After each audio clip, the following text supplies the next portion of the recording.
Good morning from Julia Carroll and my 2026 weight loss journey. Today is Sunday, July, I think it's the 19th. So, this is not going to be a video on weight loss, Christianity, but it is going to be a movie review video. And I'm going to go to church later on, the 11:30 service, so I might do a video later this afternoon about what we're learning at church. That could be interesting, my take on it, what God is speaking to me about it. I saw the Odyssey last night. My brother sent me a text yesterday afternoon and he said, "This is an excellent film. You need to go see it." Well, I've heard the reviews and the hypes about it, and nobody seemed to like it with the reviews I've seen. So I was like, well, okay, I trust my brother's judgment. He and I have fairly similar tastes in movies, believe it or not. So when he said, "It's really good, you need to go see it," so I'm like, okay, I'll give it a try. I've heard the controversy about Lupita Nyong'o and Elliot Page, Zendaya. I've heard the controversy. And I think there's other controversy about the armor not right, modern day English in the film. So I'll talk about all that stuff. First, let me just say, this type of film usually is not my first go-to of what I would like. I watch them, but they're usually, it's not my cup of tea, so to speak. Even though I like superhero films, this is not quite in the same vein. I have seen Braveheart, Gladiator, Troy when it came out with Brad Pitt years ago. I saw all those. And while they're good films, no problems with them, it's not my genre, the first thing I want to go see. But when my brother said he really liked it, I thought, well, I'll give it a try and we'll see what I think of it. Let me just say, I thought it was an excellent film. I really liked it. Out of 5 stars, I'd give it a 4 stars. It's a solid, perfectly entertaining film. I'd have no problem. I'd actually have no problem seeing it again. The only gripe I would have is it's a long film. It's 3 hours. So in that vein, I mean, that alone might keep me from wanting to see it again. Because it is 3 hours, and for a 3-hour film, you're dealing with basically only watching it on the weekends, because I don't want to get out of work and then go to a film and sit in a film for 3 hours after sitting and working for 9 hours. So I probably wouldn't see it again in the theaters. It is a film I definitely will watch again when it comes to one of the streaming networks. Some of the things I liked about it. I really liked, it had a lot of action, and the very end of the film, I won't give any spoilers, but the very end of the film is epic. That alone is almost 5 stars, just the ending alone, when Odysseus comes back to Ithaca. Wow. Oh man. And Robert Pattinson, to give him a nod, he was an excellent villain. Very slimy, weaselly character, and he did that to perfection. Chef's kiss to him. That was a good role he did. He did an excellent job. And I thought that Matt Damon did an excellent job. He really captured Odysseus to me. Now, and I thought Anne Hathaway's character was perfectly good, and I thought Tom Holland did a great job. On the whole, I thought everybody did a fine job. And when it comes to the controversy, I mean, Helen of Troy, a black Helen of Troy, well, let's be honest, she's in the film for so little that it really doesn't matter. Zendaya's character, Athena, is in there so little, it really doesn't matter. Elliot Page is in the movie so little, it really doesn't matter. Their characters are truly incidental to the story and add not a whole lot. I mean, in fact, you probably could have gotten away with not even showing them on screen at all, maybe. They just were not that significant. So it is truly all about Odysseus. Now, here's the biggest gripe I had with the film, and this is probably me. I went into the film having no real background on the Odyssey. I've never read it. I know nothing about it. So I just gotta say, all of the Greek names, I could not make heads or tails who was named what and who they were referring to when they mentioned a name. That went over my head. So a lot of the film, some of the plot went over my head, and I had to Google when I got home to figure out, okay, I don't understand. I did understand they were going after Helen of Troy. I knew that she was Lupita Nyong'o. I did not understand there was supposed to be a second sister. So when I saw her, spoiler ahead, when I saw her kill the big guy in the black armor, who I later Googled was Agamemnon, I thought he was the one who wanted Helen of Troy. So I thought, when I see her killing him, I'm like, what the heck? And then you see Helen of Troy with John Bernthal and his character, and I didn't know what his name was, who he was in the whole thing, and how he was related to anybody. And I'm thinking, why do you have that guy's, what is this? I truly didn't understand any of that. I didn't understand that first scene where, you know, the big black guy is taking, in the black armor, is taking the little girl, and I didn't get it that he was sacrificing his daughter for good sales, and that was, you know, Helen of Troy's niece. And that's why his wife, who was Helen of Troy's sister, killed him. I didn't get any of that. That went over my head until I came home and Googled, because I was deeply confused about that. All the weird Greek names, I'm like, I have no clue what any of you people are calling each other. I knew Odysseus, and that was it. Half of them, I mean, even Elliot Page's character Sinon, I didn't get until later. I didn't understand Robert Pattinson's character's name. All of the names went over my head. So when they were talking about people, I'm like, I don't know who you're talking about. That's my biggest gripe, is I kind of feel like I was lost in the film quite a bit of the ways through. I recognize characters by sight, but it was like, I have no clue what you're saying. It went over my head, and that probably is because I have no background in the Odyssey or the Iliad. So I had no frame of reference. So it was all just going over my head, and I was confused. That's my biggest gripe, is I kind of felt like you have to have a background in this story to genuinely appreciate and understand what the heck is going on. For me, it just, there were too many unanswered questions, because when I leave a movie and I'm confused as to, like, I don't understand, I just don't get what the heck is going on, and I have to go home and Google it, that kind of leaves something, that bothers me, because that means that you're not really explaining your stories well for me to follow along.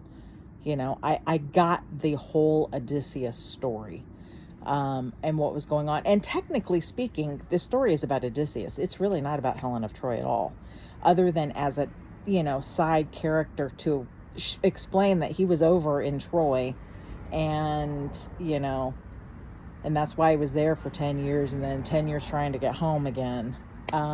So I do realize it's all about Odysseus, and I did get that. And that story was great. Some of the tangential stuff on the sidelines kind of went over my head, like I said. So that's on me. That's probably not the direction at all.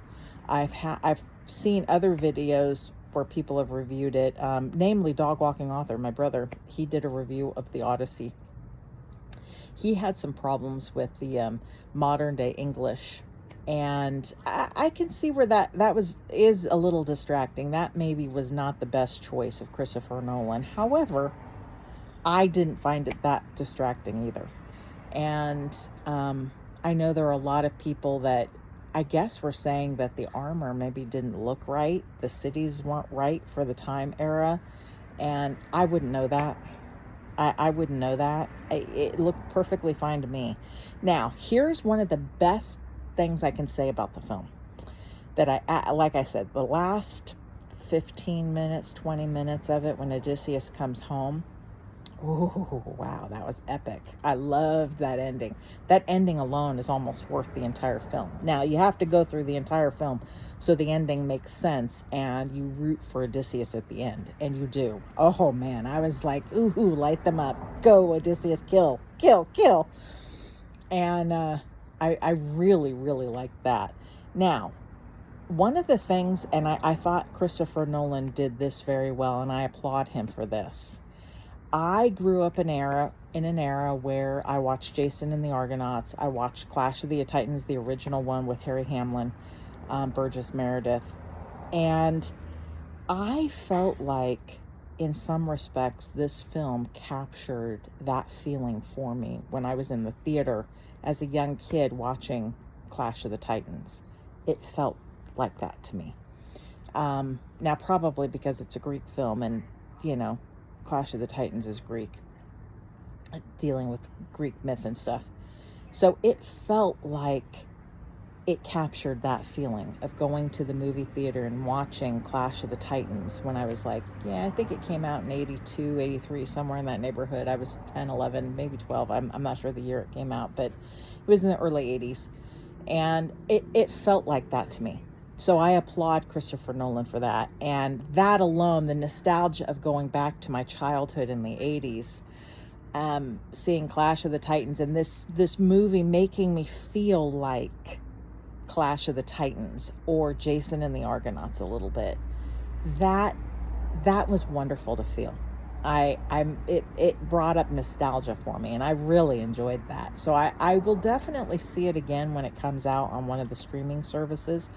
If I had a friend who came to me and said, "Hey, I really want to see this film. Do you want to see it?" I'd see it again, because I just love going to the movies, and it's a good film. I like I said, I give it a 4 out of 5 stars. I have no problem with it. It's not a perfect film, but show me any film out there that's a perfect film. You won't find it. There will always be something that you're like, why'd they do that? That was kind of weird, random and weird.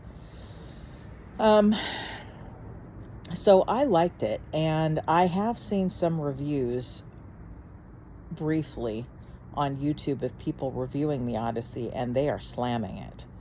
And they're entitled to their opinion. Everybody's entitled to their opinion. If you don't like how a movie looks, okay, well, you can mention that. If you don't like the casting, okay, fine, that's your opinion. I do think some of the reviews, because I noticed this in Moana too, when I saw Moana last week, I kind of feel like some of the reviews on YouTube now, they just are complaining to complain about anything Hollywood produces. It's almost like they have an outrage culture themselves.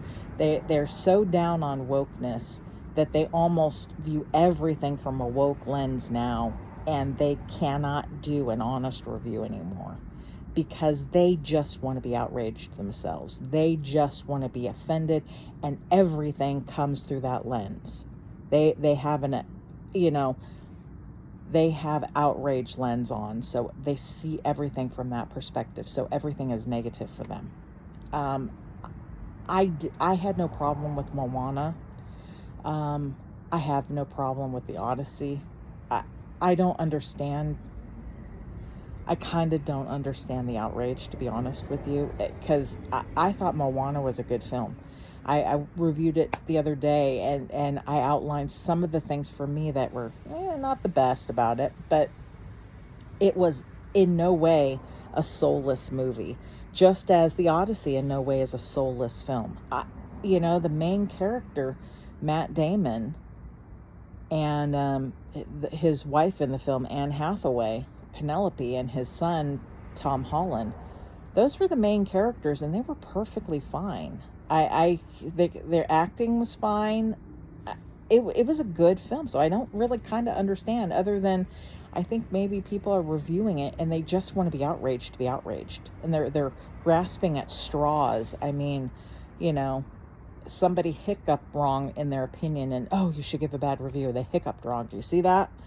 That's kind of what it feels like. They're being very nitpicky, kind of disingenuously. It feels like disingenuous review.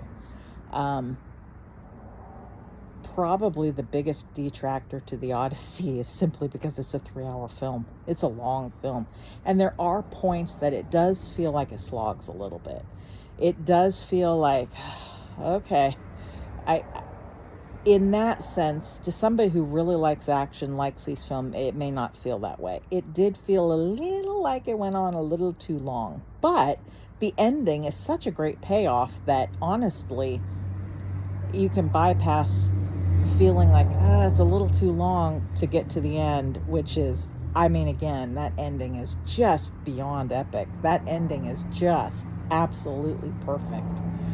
I loved the ending of the movie.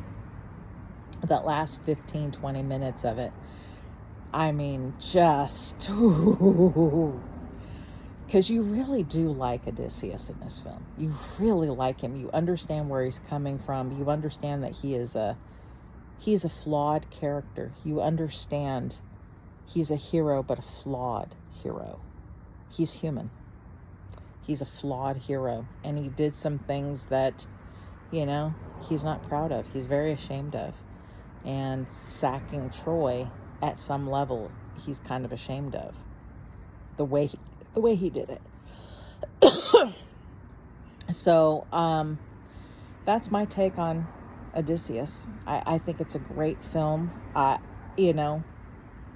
If you got 3 hours and you're like, I don't really have anything to do, nothing much on television, and I don't want to go to work or I don't want to do housework, go see Odysseus. Go see Odysseus. It's a great film. And the last 15, 20 minutes, epic. You'll love the ending. I mean, that the ending alone could potentially get me back into the film, just because I really loved the ending. And I won't tell you, it was good. But again, I don't understand the controversy a whole lot. That's just me, my take on it. Just like I didn't understand everybody saying Moana was a soulless movie. I didn't find it soulless at all. I wish they had something different in Moana, some different scenes, so it wasn't exactly like the original animated film.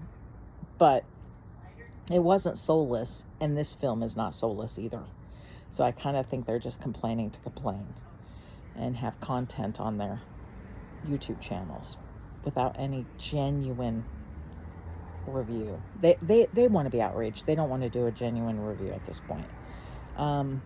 So I'll leave it at that and bid everybody adieu from Julia Carroll and my 2026 weight loss journey. Bye-bye.